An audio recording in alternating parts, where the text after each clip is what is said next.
Hi, hey, hello there. Hi, boys and girls. Hi, kids. Hey, get in here right now because it's time for the party with Big John and Sparkie.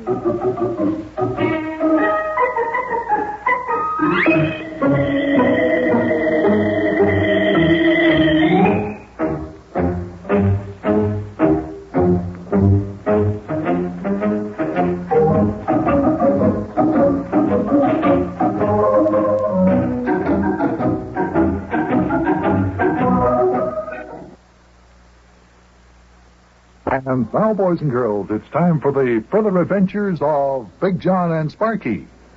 Today's chapter, Over the Falls in an Airplane.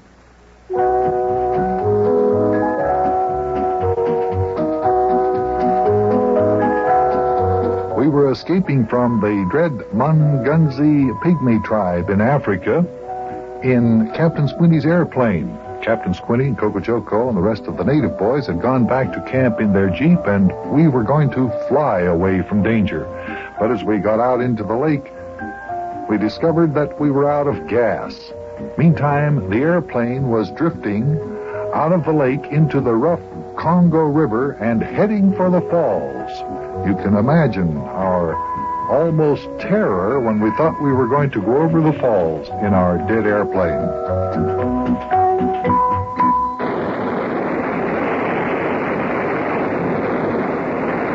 Watch out for them rocks sticking up out of the water there, Yuki. Yeah, I see him there. I see him. Just put me hard on the controls, please. We're turning sideways. We're turning sideways. No, we're not. There, a wave knocked us back onto a straight course. Hey, we're coming to the falls. We're going to go over. Hold on to your hats, fellas. When we go over those falls, we're going to glide out into space. Wowee, look out there. Boy, those falls are higher than I ever thought they were. Hold on, Sparkie. Here we go.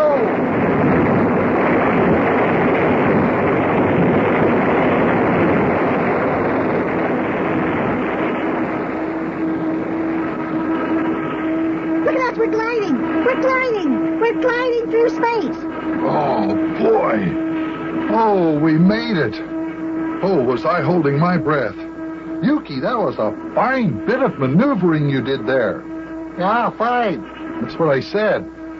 Well, we're safely over the falls. Yeah, we're gliding down toward the river below. Hey, how long do you think we can glide like this, Yuki? An airplane can't fly without its motors very far, can it? Well, it's all according to what kind of air currents we hit, lad. If we get the right kind of updraft, we might be able to glide for several miles.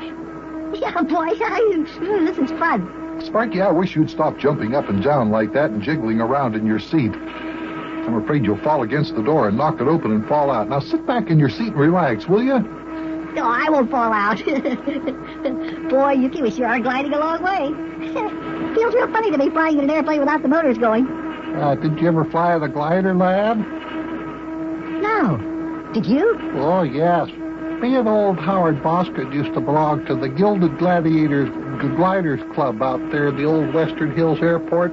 That was back in 1939, 40, and 41. That was the years preceding the Second World War, you know, lad. Hey, how about that, Yuki? I didn't know you and Howard Boskin used to fly gliders. Oh, yes.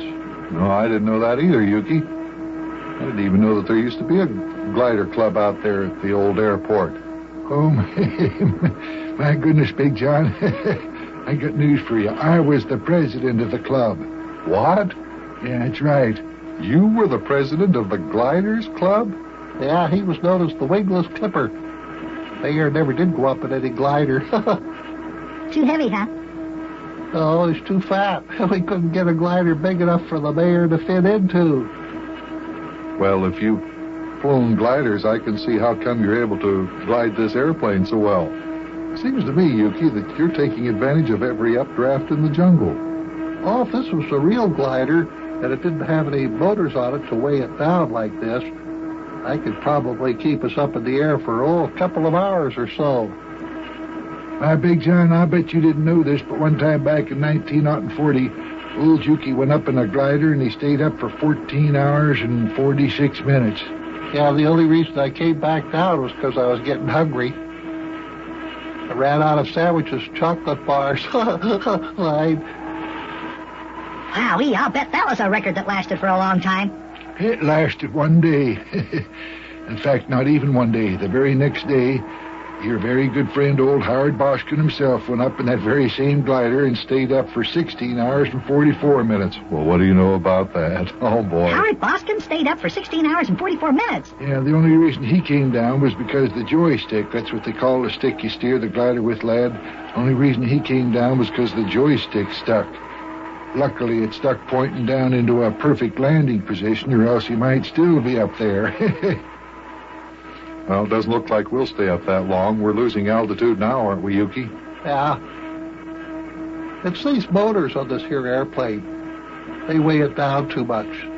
If this was a regular glider, well, I could glide us all the way back to Basoko.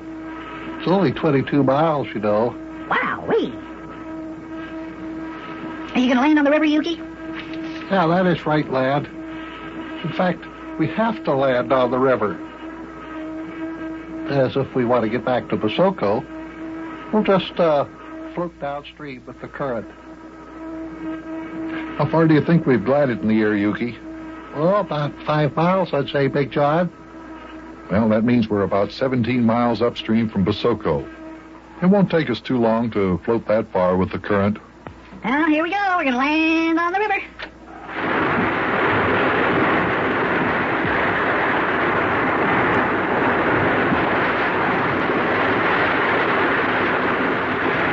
Pretty good there, Yuki. Smooth as a fine landing, Yuki. Yeah, fine. Uh-oh. Uh-oh, now what, Yuki? What's the matter, Yuki? Yeah. Is there something wrong, Yuki? Fellas, I just happened to think of something. We're not out of gasoline after all. What? I forgot all about the emergency gas tanks in this airplane. See, all I have to do is throw this switch and we could use the gasoline in the emergency tanks. Well, imagine that. Yeah. Very funny. Very funny, Yuki, but what's the matter with you anyway, you dumb cluck? Do you realize you risk our lives needlessly going over them there falls in this here airplane? Now, Mayor, don't be too harsh on Yuki. After all, he's not used to this plane. It's Captain Squinty's, and he just bought it. Sure. Anybody can make a mistake. Well, that's just I threw the switch. Fine. We're all set to use the gasoline in the emergency tanks. Now let's see if the motors start.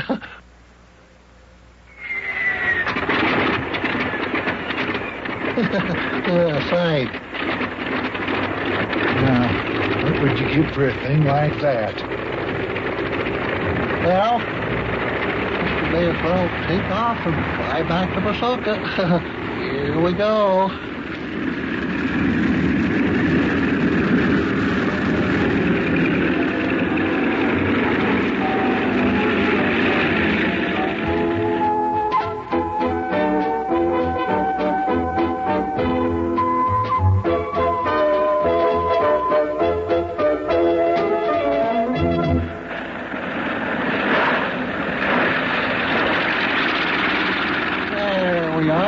Touchdown.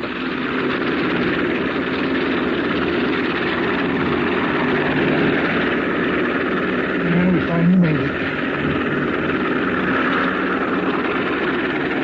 Yep, here we are back at Basoko. Now, Sparkie lad, you take this line, jump out onto the shore and tie us up to that there tree. Will you do that?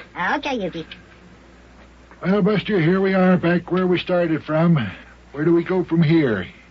Do we do more big game hunting or what? Well, I don't know. I was thinking the same thing, Mayor. What do you think? Well, I don't know, Big John. I was thinking, You know, Mayor, I hope you've got in your mind what I have in my mind. Do you want to go home? well, I was thinking I should go back home. After all, I am mayor of the town. I got a few official duties to take care of. Yeah, I was thinking I better be getting back home, too. I can't stay away from a taxi cab business too long. Well, we all want to go back home, but now the big problem is, how do we talk Sparkie into it? I don't know, Buster. That is going to be tough. Well, what do we do if the lad doesn't want to go back home?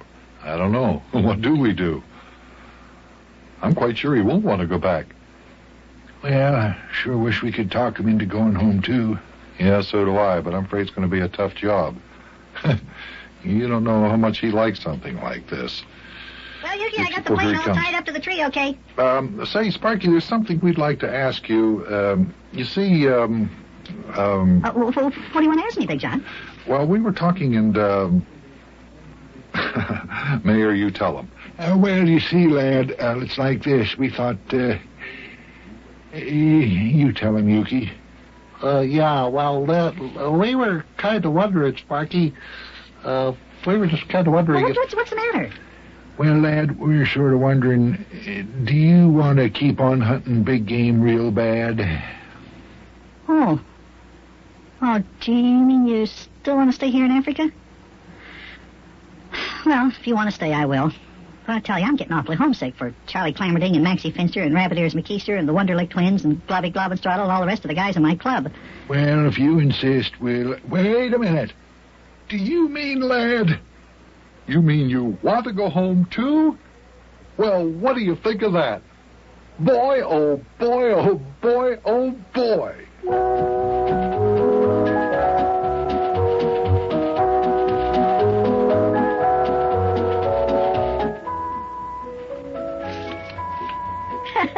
Well, looks like we're going to be leaving Africa. As soon as Captain Squinty and his men get back, we'll be loading up the April Blossom, and then we'll be on our way.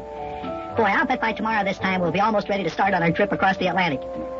Hey, it sure is going to be good to see good old Rabbit Ears McKeister again, and Maxie Finster, too, and Charlie Clammerding, and Hennessy Q, and Isidore Z. Wonderlick, and, boy, the whole gang.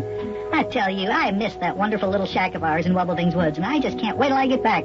So our club, the Grand Order of the Glorious Knights of the Mystery Secret Circle, can have one of our very important all shades pulled down, all doors locked tight secret meetings. Well, I'll see you tomorrow, kids. I gotta help load the ship. So long.